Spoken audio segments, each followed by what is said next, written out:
الحمد لله الحمد لله الذي شرفنا على سائر الأمم برسالة من اختصه من بين الأنام بجوامع الكلم وجواهر الحكم، وصلى الله تعالى على خير خلقه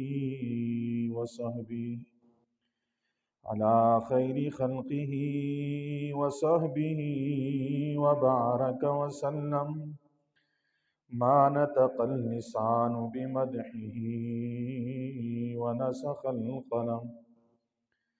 أما بعد فأعوذ بالله من الشيطان الرجيم. بسم الله الرحمن الرحيم. ومن ورائهم برزخ إلى يوم يبعثون.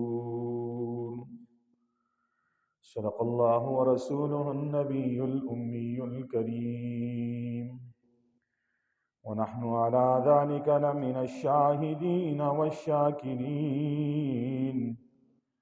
والحمد لله رب العالمين. إن الله وملائكته يصلون على النبي يا أيها الذين آمنوا صلوا عليه وسلموا تسليما. اللهم صل على سيدنا ومولانا محمد عبدك ورسولك، وصل على المؤمنين والمؤمنات والمسلمين والمسلمات. سبحانك لا علم لنا إلا ما علمتنا إنك أنت العليم الحكيم. گرامی قدر سامعین، معزز بزرگوں، دوستوں، نوجوان ساتھیوں، جہاں تک میری آواز جا رہی ہے، میری آواز سماعت فرمانے والی مسلمان ماؤں، بہنوں، بیٹیوں، السلام علیکم ورحمۃ اللہ وبرکاتہ۔ آج کی اس نشست میں جس موضوعی سخن پہ لب کشائی کی جسارت حاصل کر رہا ہوں وہ ہے عالم برزخ کے احوال۔ اللہ تبارک و تعالی سے دعا گو ہوں کہ ربی لم یزل مجھے شرح صدر کے ساتھ قرآن و سنت کی روشنی میں اس عنوان پہ معروضات پیش کرنے کی توفیق عطا فرمائے، اور ہم سب کو سمجھنے اور عمل کرنے کی توفیق عطا فرمائے۔ گزشتہ جمعہ میں نے آپ حضرات کے سامنے یہ بات عرض کی تھی کہ اللہ نے 3 جہان بنائے ہیں۔ ایک کو عالمی دنیا کہتے ہیں، ایک کو عالمی برزخ کہتے ہیں، اور ایک کو عالمی آخرت کہتے ہیں۔ موت سے پہلے پہلے ہم جس جہان میں رہتے ہیں، اس جہان کا نام ہے عالمی دنیا، اور مر جانے کے بعد جب ہم دوبارہ اٹھائے جائیں گے تو دوبارہ اٹھائے جانے کے بعد کے جہان کو عالم آخرت کہتے ہیں۔ موت سے لے کر دوبارہ اٹھنے تک کے وقت اور عرصے کو عالمی برزخ کہتے ہیں۔ گزشتہ جمعہ میں نے آپ حضرات کے سامنے یہ بات بھی عرض کی تھی کہ اہل سنت والجماعت کے ہاں عذاب قبر حق ہے، اور قبر سے مراد وہ جگہ ہے جہاں پر آپ کا جسم مدفون ہو، یا جہاں پہ آپ کے جسم کے اعضاء اور جوارح قرار پکڑیں، اس جگہ کا نام قبر ہے۔ اگر آپ نیک ہیں تو آپ کی روح جنت میں جائے گی، جنت کی نعمتوں سے لطف اندوز ہوگی، لیکن اس راحت اور اس لذت کا اثر آپ کے جسم کو قبر میں بھی نصیب ہوگا۔ اللہ نہ کرے، اللہ نہ کرے، اگر گناہگار ہیں تو آپ کی روح جہنم میں سزا بھگتے گی، اور اس سزا کا اثر آپ کا جسم جہاں بھی پڑا ہے، قبر میں ہے یا سمندر کی تہ میں ہے یا کسی جانور کے پیٹ میں ہے، وہاں پہ آپ کو تکلیف اور عذاب پہنچتا رہے گا۔ گویا کہ عالم برزخ میں روح کے احکام غالب ہوتے ہیں، راحت اور تکلیف بلا واسطہ روح کو پہنچتی ہے، روح کے ذریعے سے آپ کے جسم کو جو قبر میں موجود ہوتا ہے اسے راحت بھی پہنچتی ہے، تکلیف بھی پہنچتی ہے۔ بعض حضرات جو ہر چیز کو عقل کی کسوٹی پہ پرکھنے کی کوشش کرتے ہیں اور کہتے ہیں کہ عذاب قبر ثابت نہیں ہے، اس لیے کہ ہمیں محسوس نہیں ہو رہا، لوگ مرتے ہیں، ہم اپنے ہاتھوں سے دفن کرتے ہیں، ان کی قبروں پہ جاتے بھی ہیں، وہاں پہ کوئی آگ کے شعلے ہمیں نظر نہیں آتے، اور ہم جنازے پڑھتے بھی ہیں، اگر مرنے کے بعد عذاب شروع ہوتا ہے تو اس عذاب کا اثر ان مردوں پہ ہمیں دکھائی کیوں نہیں دیتا؟ غسل دیتے وقت، پھر قبر میں دفن کرتے وقت، اور اس کے بعد ہمیں یہ عذاب کیوں دکھائی نہیں دیتا؟ اس لیے وہ عقل پرست ٹولہ کہتا ہے کہ عذاب آپ کے جسم کو نہیں ہوتا، اس قبر میں نہیں ہوتا، عذاب آپ کی روح کو ہوتا ہے، اور روح جہنم میں جلتی ہے اگر گناہگار ہے، اور اگر نیک ہے تو آپ کی روح جنت میں جاتی ہے۔ یہ عقیدہ نقلاً اور عقلاً بالکل غلط ہے۔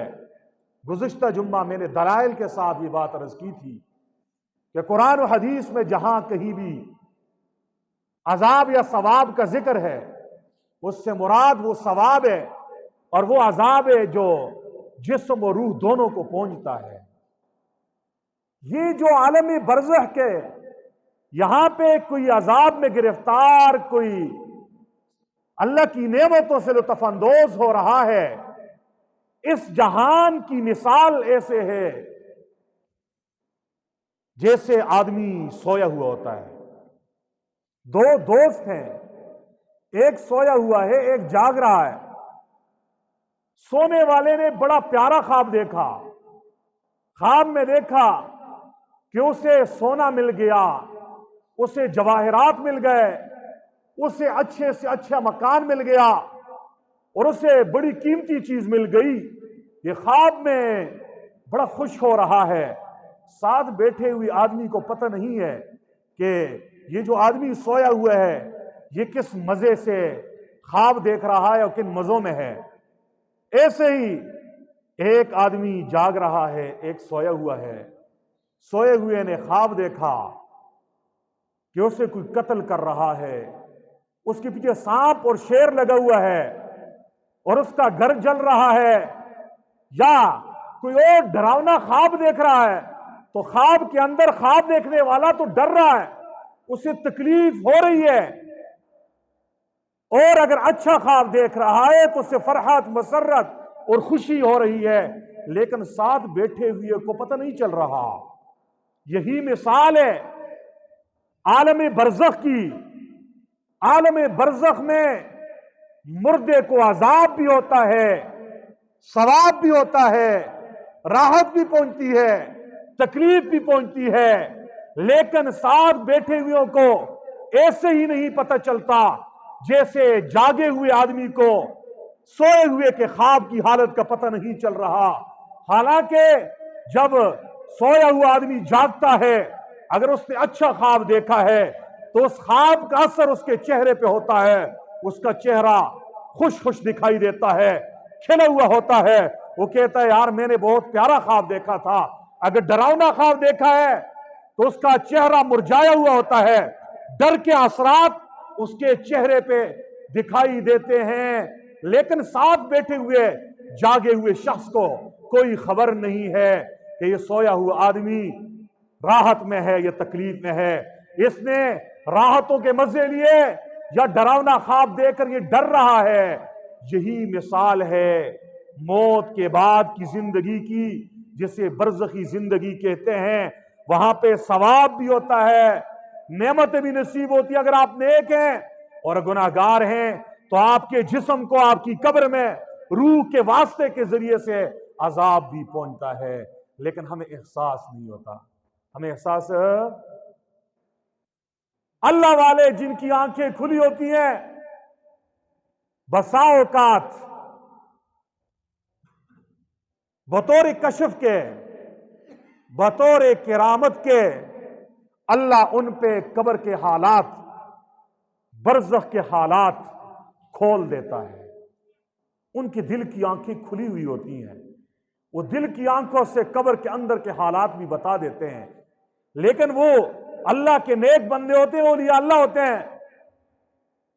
برزخ کے حالات، ثواب اور عذاب، اس کا ایک ذریعہ تو اہل حق اولیاء اللہ کی کرامات اور کشف ہے، اور برزخ کے حالات کے معلوم ہونے کا دوسرا ذریعہ سچے خواب بھی ہیں۔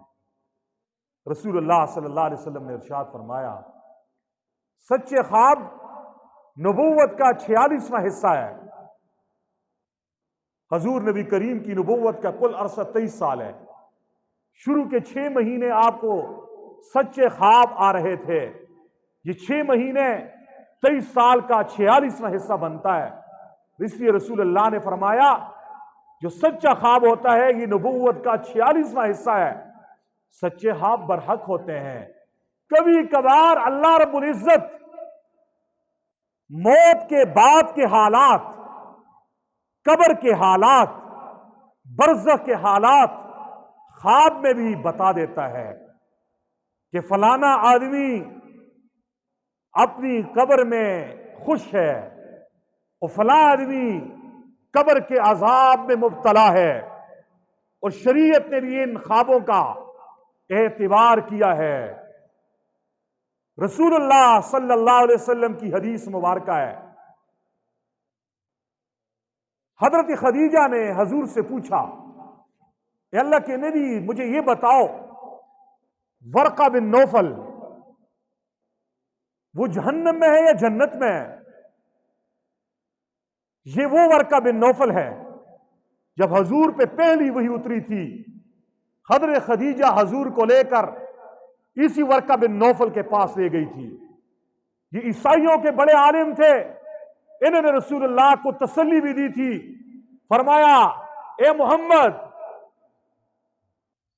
اگر میں اس وقت زندہ رہا جب تیری قوم تجھے تیرے علاقے سے نکالے گی، گھر سے نکالے گی، میں تیری بڑی زبردست مدد کروں گا۔ حضور نے اس وقت فرمایا تھا کیا میری قوم مجھے نکالے گی؟ ورقہ نے کہا اللہ کے نبی آپ جیسی دعوت جو پیغمبر بھی لے کے آیا ہے، رد عمل میں اس کی قوم نے اس کے علاقے سے نکال دیا تھا۔ یہ ورقہ بن نوفل حضور کے اوپر پہلی وحی اترنے کے بعد فوت ہوتے ہیں۔ خدیجہ نے پوچھا اے اللہ کے نبی ذرا بتاؤ ورقہ بن نوفل نے تو آپ کے نبی ہونے کی تصدیق کر لی تھی، یہ بتاؤ وہ جنت میں ہے جہنم میں ہے؟ حضور نبی کریم نے فرمایا میں نے ورقہ بن نوفل کو خواب میں دیکھا تھا، وہ سفید کپڑے پہنا ہوا تھا۔ فرمایا اگر وہ جنت میں نہ ہوتا تو سفید کپڑے پہنا ہوا مجھے نہ دکھائی دیتا۔ یہ سفید کپڑے خواب میں دیکھنا یہ نشانی ہے کہ ورقہ بن نوفل جنت میں ہے۔ اب ورقہ بن نوفل قبر میں تھا، برزخ میں تھا، دنیا سے رخصت ہو چکا تھا، لیکن اس کے برزخ کے حالات اللہ رب العزت نے اپنے محبوب کو خواب کے ذریعے بتا دیے۔ اس حدیث سے معلوم ہوتا ہے برزخ کے حالات، قبر کے حالات کبھی کبھار اللہ رب العزت خوابوں کے ذریعے سے اپنے پیارے بندوں کو بتا دیتا ہے، فلاں جہنم میں ہے، فلاں عذاب میں ہے، فلاں جنت کی نعمتوں میں ہے، فلاں کی قبر جنت کا باغ بن چکی ہے۔ لیکن ہر ایرے غیرے نتو غیرے، ہر کس و ناکس کا خواب نہیں مراد۔ وہ لوگ جو نیک لوگ ہیں، صالحین ہیں، اللہ والے ہیں، ان کے خواب کا اعتبار ہے۔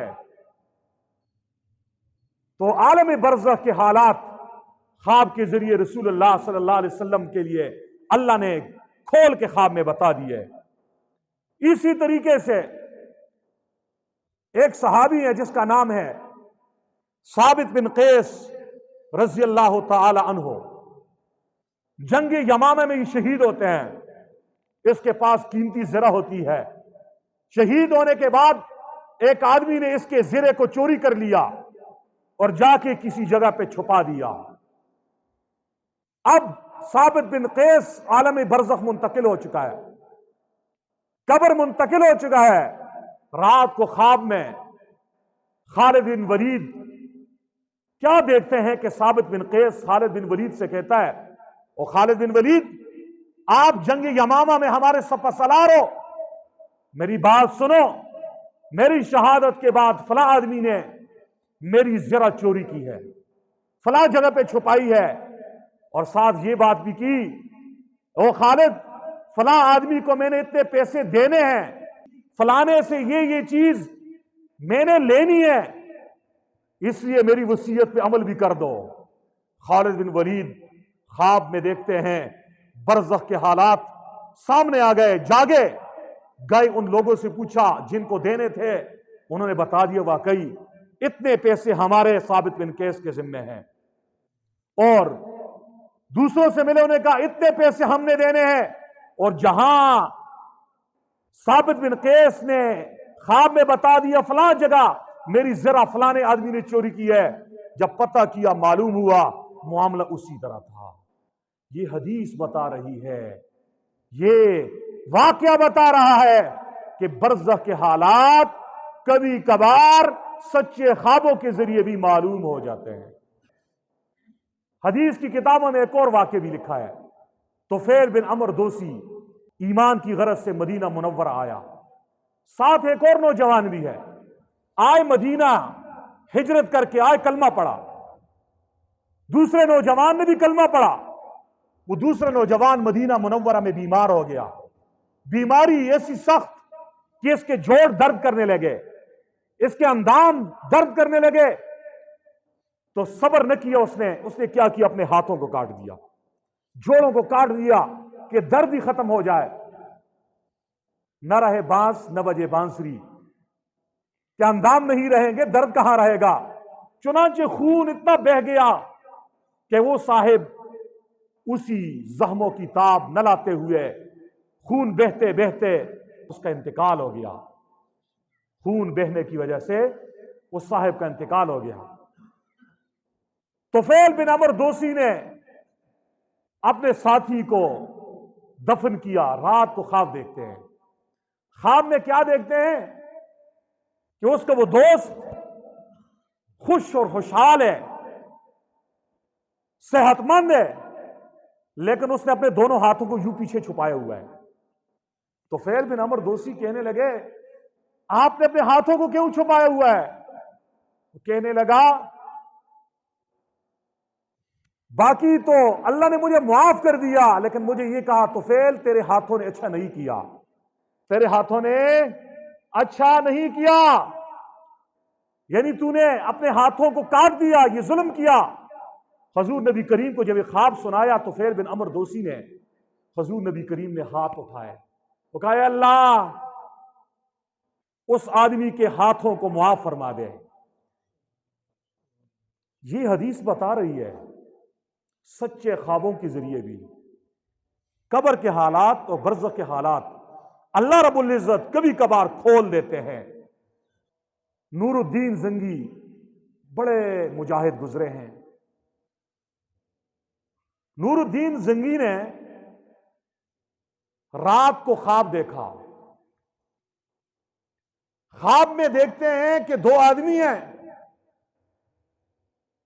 جنہوں نے روزے رسول اللہ صلی اللہ علیہ وسلم کی طرف سرنگ لگایا ہوا ہے، اور اندر ہی اندر سے وہ زمین میں سرنگ کر رہے ہیں، اور رسول اللہ صلی اللہ علیہ وسلم کی جسد اطہر کو، رسول اللہ صلی اللہ علیہ وسلم کے جسم پاک کو، رسول اللہ صلی اللہ علیہ وسلم کے وجود مسعود کو، آپ کے پاک جسم کو نکالنا چاہتے ہیں، روزے انور سے نکالنا چاہتے ہیں، بے حرمتی کرنا چاہتے ہیں۔ رسول اللہ صلی اللہ علیہ وسلم خواب میں نور الدین زنگی کو آئے۔ نور الدین زنگی نے خواب میں ان دونوں آدمیوں کا چہرہ دیکھا۔ صبح جاگے تو آپ نے ان آدمیوں کو پکڑنا چاہا، لیکن کیسے پکڑے؟ چنانچہ ذہن میں ایک تدبیر آئی، سب لوگوں کی دعوت کی کھانے کی، اور خود کرسی ڈال کر مین گیٹ پہ بیٹھ گئے۔ فرمایا سارے گاؤں والے، سارے مدینے والے آج نور الدین زنگی کی دعوت میں شریک ہو۔ سارے لوگ آ گئے، وہ ایک ایک کے چہرے کو تک رہے ہیں کہ جو میں نے خواب میں دیکھا، جو آدمی یہ کام کر رہے تھے، روزے رسول اللہ صلی اللہ علیہ وسلم کو کھود رہے تھے، سرنگ لگا رہے تھے، رسول اللہ صلی اللہ علیہ وسلم کے جسم مبارک کو روزے انور سے نکالنے کے لیے جسارت کر رہے تھے، وہ ان میں سے کون ہے؟ سب آئے، دسترخوان پہ بیٹھ گئے، لیکن ان چہروں والے کوئی نہیں آیا۔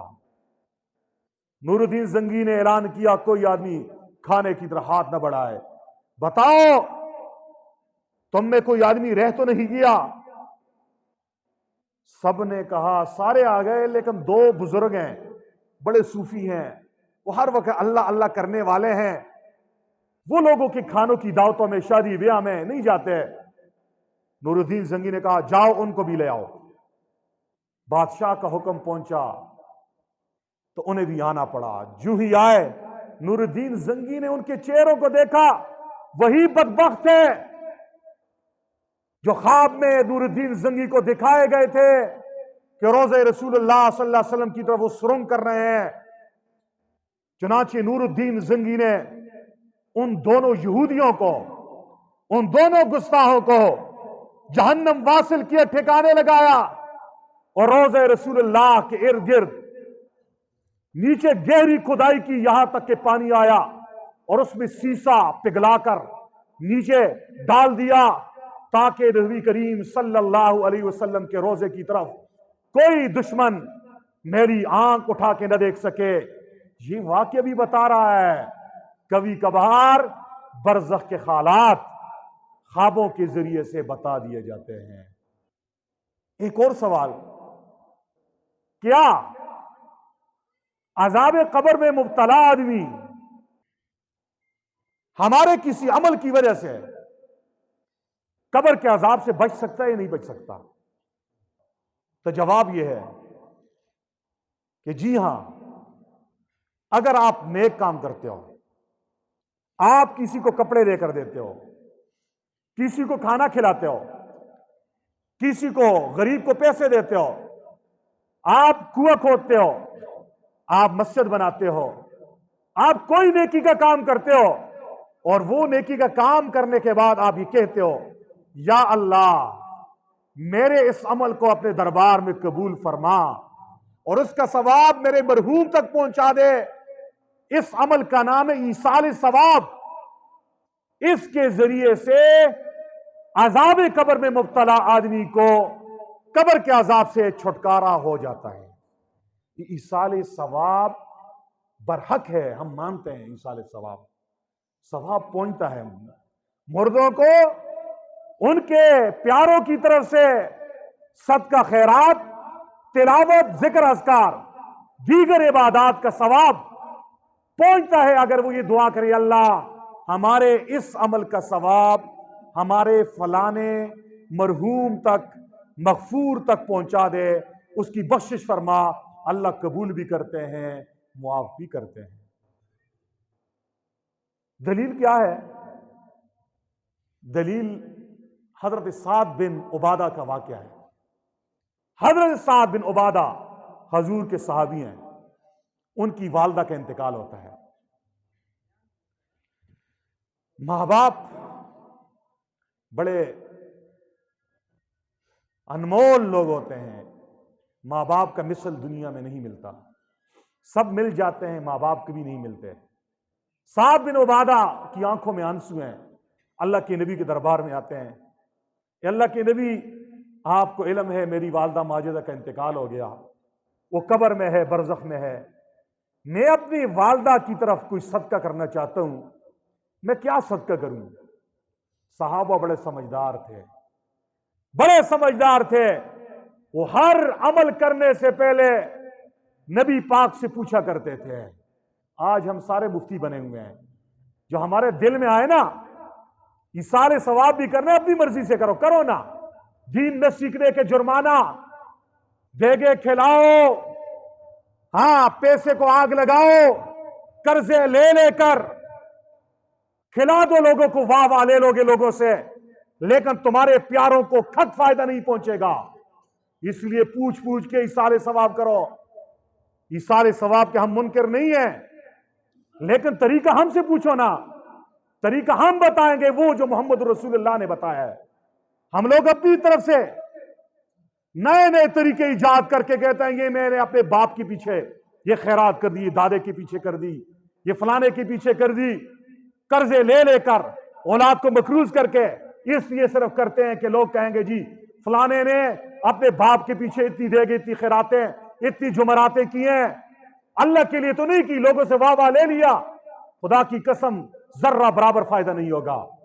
اگر مرحومین تک ایصال ثواب کرتے ہیں تو حضور کے صحابی سعد بن عبادہ کے طریقے کے مطابق پوچھ کے علماء سے کرو کہ میں اپنے باپ کی طرف صدقہ کرنا چاہتا ہوں، ثواب پہنچانا چاہتا ہوں، کیا کروں؟ وہ طریقے بتائیں گے، بتانے والے ہم ہیں۔ دنیا کے کام کرتے ہو تو اس کے ماہر سے پوچھتے ہو، مکان بنانا ہے انجینئر سے پوچھتے ہو، علاج کروانا ہے ڈاکٹر کے مشورے سے کرتے ہو۔ شریعت ایسی لاوارث ہے، اس میں جس کے دماغ میں جو آتا ہے وہ کرتا ہے اور کہتا ہے یہ دین ہے۔ وہ دین نہیں بنے گا، وہ بے دینی ہوگی، وہ سنت نہیں ہوگا، وہ بدعت ہوگی، اور بدعتی آدمی جہنم میں جائے گا۔ اس لیے ایصال ثواب کرو، اپنے مرحوموں کو یاد رکھو، صرف ایک جمعرات تک نہیں کہ پہلے 40 دن کی جمعراتوں کو آپ کا باپ تھا، آپ کی ماں تھی، آپ کا دادا تھا، آپ کے پیارے تھے۔ یہ تو مرتے دم تک ان ماں باپ اور اپنے عزیز و اقارب اساتذہ کو یاد کیا جاتا ہے۔ ہر نماز کے بعد انہیں یاد کرو، ایصال ثواب کرو، ہر دن کرو، کوئی دنوں کی پابندی نہیں ہے۔ جمعرات کو کرو، جمعے کو کرو، سارے دن اللہ نے بنائے ہیں، سارے مہینے اللہ نے بنائے ہیں، صرف 40 دن تک نہیں، 40 سال ہو تو کرتے جاؤ، ثواب پہنچتا رہے گا۔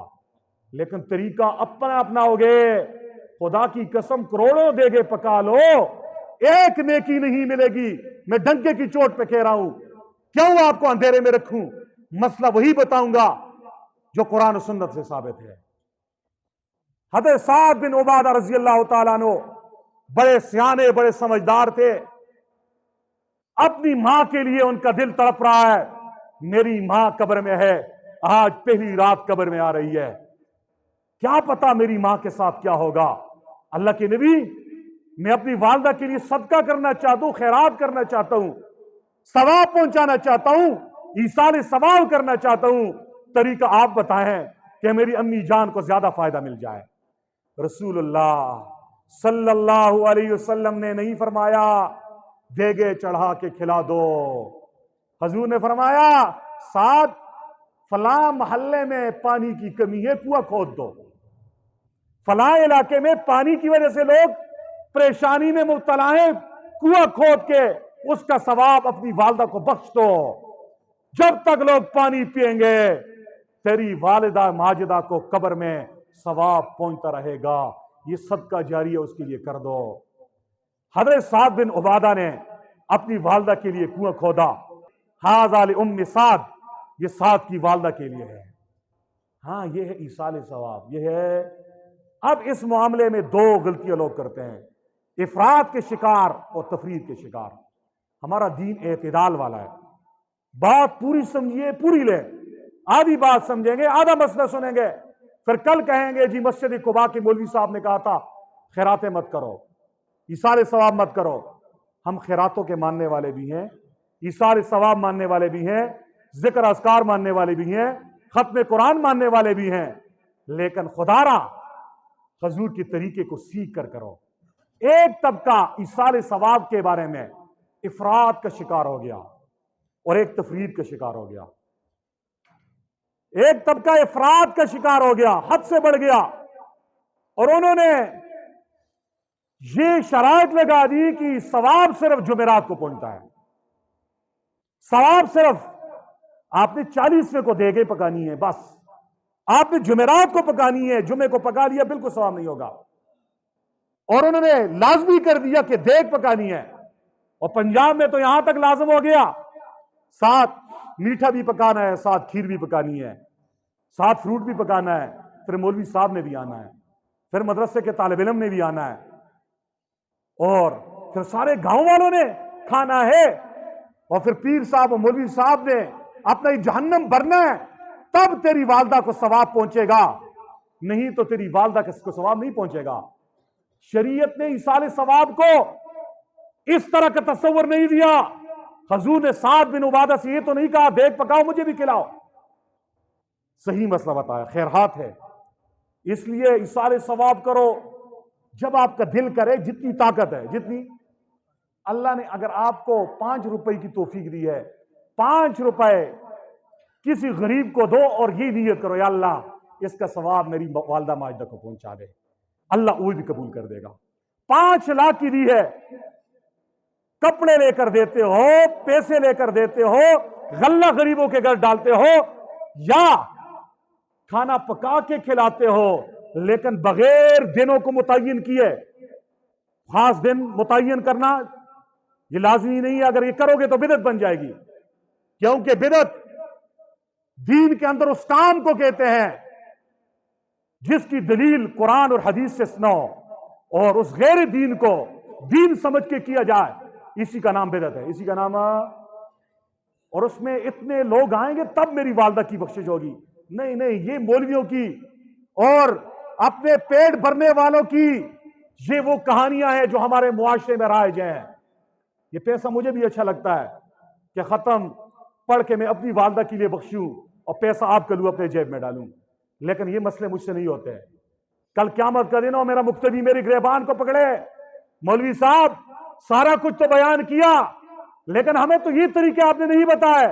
اسی میں بتانا چاہتا ہوں، جتنے خیرخواہ آپ ہو اپنے والدین کے، اتنا کوئی مولوی نہیں ہے اور اتنا کوئی پیر بھی نہیں ہے۔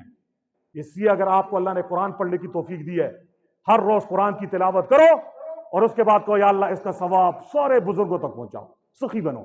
کیا بنو؟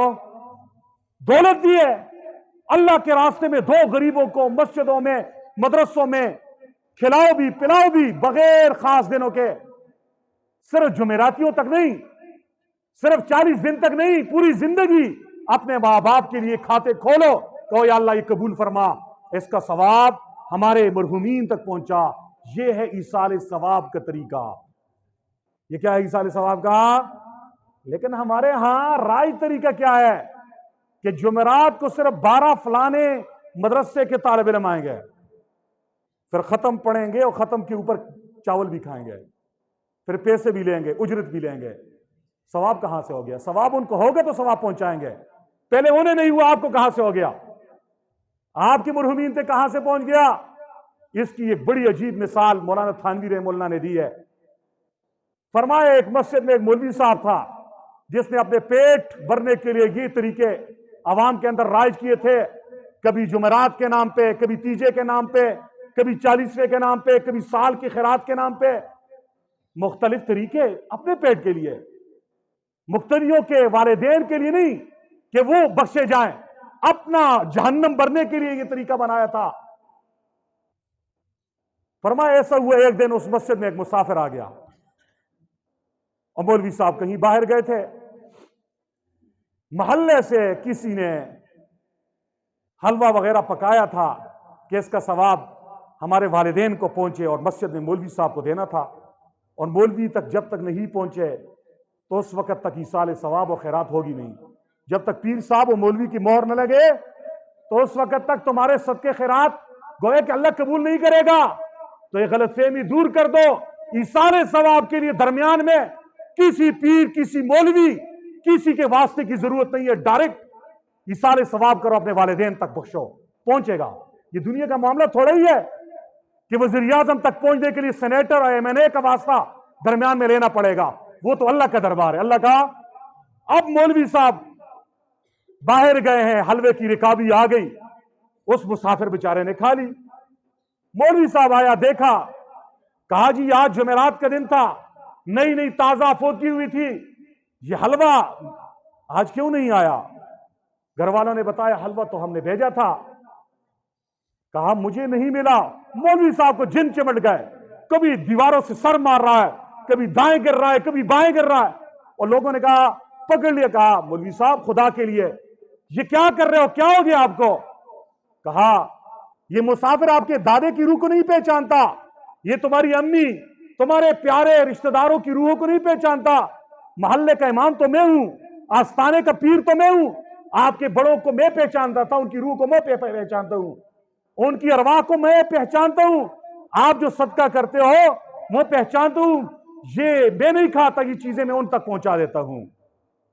اور یہ تو مسافر تھا، ان کو کیا پتا ہے آپ کی ماں کون ہے، آپ کا دادا کون ہے، آپ کی دادی کون ہے. سب گاؤں والے نے منت کی. کہا مولوی صاحب آئندہ کے لیے ہم یہ غلطی کبھی نہیں کریں گے. ہمارے ہاں کچھ تو ایسے خیراتوں میں مست ہیں جب تک خاص اپنے دل کے لیے ہے، اپنے آپ کو خوش کرنے کے لیے کہ لوگ کہ واہ واہ ماشاءاللہ فلاں کے بیٹے نے 50 دیگیں کھلا دی، فلاں کے بیٹے نے اتنی جمعراتیں کی. کر لو نا، واہ واہ کر لو. آپ کے پیاروں کو ثواب نہیں پہنچے گا. کرنا ہے تو ایک آپ کو پتہ ہو، ایک رب کو پتہ ہو، اخلاص کے ساتھ. کس کے ساتھ؟ جتنا آپ سے ہو سکے یہ ایصال ثواب کرو.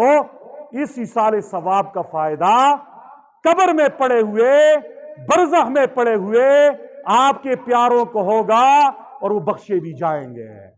یہاں تک کہ ایک بسم اللہ الرحمن الرحیم اگر آپ کے بچے نے پڑھ لی، آپ قبر میں ہیں، عذاب میں گرفتار ہیں. امام غزالی لکھتے ہیں ایک آدمی عذاب قبر میں گرفتار تھا، عذاب ہو رہا تھا. ایک دن فرشتوں سے کہا گیا، فرشتوں انہیں جنت لے جاؤ، عذاب آج سے بند کر دو. فرشتے کہنے گا اللہ کیا ہو گیا؟ کہ آج اس کے بچے نے توتلی زبان سے یہ پڑھا ہے بسم اللہ الرحمن الرحیم. اس کا بچہ مجھے رحمان کہہ رہا ہے، مہربان کہہ رہا ہے، میں اس کے ابو کو کیسے عذاب دوں؟ میں نے اس کے والد کو بخش دیا ہے، میں نے اس کے والد کو. اللہ رب العزت بہانے ڈھونڈتا ہے. ہم لوگوں نے دین مشکل کر دیا ہے، اور پھر جب ہم یہ مسئلہ بتاتے پھر لوگ کہتے ہیں او جی خیرات کے منکر ہے. پھر خیرات کرتے بھی ہو، یاد رکھو قرض لے کے خیرات کرنا. باپ مر گیا بیچارے کی 20,000 تنخواہ ہے، اب جمعرات کی دیگ نہیں پکا سکتا، چاول نہیں پکا سکتا، خود فاتحہ پڑھ سکتا ہے، خود یاسین شریف پڑھ سکتا ہے، خود قرآن پڑھ سکتا ہے. اس بدبخت کو کیا ہوا ہے؟ خود قرآن نہیں پڑھتا اور قرضہ لے کر قرضہ لے کر خیرات کر رہا ہے. یہ خیرات سرے سے ہوگی نہیں. اور کچھ تو ایسے ہیں باپ کروڑ پتی ہے، میراث ابھی تقسیم نہیں ہوئی، اس میں یتیموں کا حق ہے، اس میں چھوٹے بچوں کا بھی حصہ ہے، اس میں عورتوں کا بھی حصہ ہے. تقسیم سے پہلے خاتم طیب بنا ہوا ہے، وہ خیراتیں کر رہا ہے، دے رہا ہے. اس کا بھی ثواب نہیں پہنچے گا. اس لیے خیراتیں بھی کرو، صدقے بھی دو، لیکن سیکھ. اب میں ایک آخری بات جو مجھ سے رہ گئی اس ٹاپک کے حوالے سے، کیا آپ یہ چاہتے ہو جب ہم برزخ میں جائیں تو ہم قبر کے عذاب سے بچ جائیں؟ چاہتے ہیں نا؟ کیا پتہ ہم جائیں گے پیچھے اولاد کیسے ہوگی، وہ ہمارے لیے صدقہ جاریہ بنے گی یا عذاب جاریہ، ایصال ثواب کرے گی یا نہیں کرے گی، یہ تو پتہ ہی نہیں ہے نا. اللہ کرے سب کی اولاد نیک ہو. ہم میں سے ہر آدمی یہ چاہتا ہے ہم قبر میں جائیں تو عذاب قبر سے بچ جائیں. سوال یہ ہے وہ کون سے لوگ ہیں جو عذاب قبر سے محفوظ ہوتے ہیں؟ وہ لوگ جو قبر کے عذاب سے محفوظ ہوتے ہیں، اس میں پہلا طبقہ نبیوں کا ہے. پیغمبروں کو، انبیاء کرام کو قبر کا عذاب نہیں ہوتا. قبر کا عذاب. نمبر 2، شہداء کرام کو قبر کا عذاب نہیں ہوتا. نمبر 3، جہاد فی سبیل اللہ میں مجاہدین کی چوکیداری کرنے والے مرابطین، ان کو قبر میں عذاب نہیں ہوتا. نمبر 4، وہ عورت جو دوران ولادت، بچے کی ولادت کے دوران، بچے کی پیدائش کے دوران اس کا انتقال ہو جائے، یہ بھی شہید ہے، اس کو بھی قبر کا عذاب نہیں ہوگا، اس کو بھی قبر کا عذاب نہیں ہوگا۔ اور اسی طرح وہ آدمی جو عشاء کی نماز کے بعد سورہ ملک اور سورہ الف لام میم تنزیل السجدہ ان دو سورتوں کی تلاوت کرے، دونوں کی 30 آیتیں ہیں، اللہ رب العزت اس آدمی کو قبر کا عذاب نہیں دے گا۔ قبر کا عذاب، شہید ہونا میرے اور آپ کے اختیار میں نہیں ہے، نبی ہم نہیں ہیں، مجاہدین کی چوکیداری کرنے والے بھی ہم نہیں ہیں۔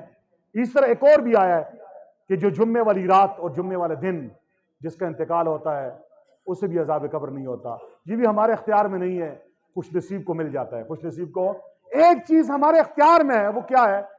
پیارے نبی نے، محبوب نبی نے، شفیق نبی نے، کریم نبی نے بتا دی ہے، وہ کیا ہے؟ سورہ ملک پڑھو۔ ٹوٹل 3-4 منٹ لگیں گے، اس لیے ہر آدمی اپنی قبر کو سامنے رکھتے ہوئے رات کو سونے سے پہلے سورہ ملک کی لازمی تلاوت کریں گے انشاءاللہ۔ وآخر دعوانا الحمدللہ رب العالمین۔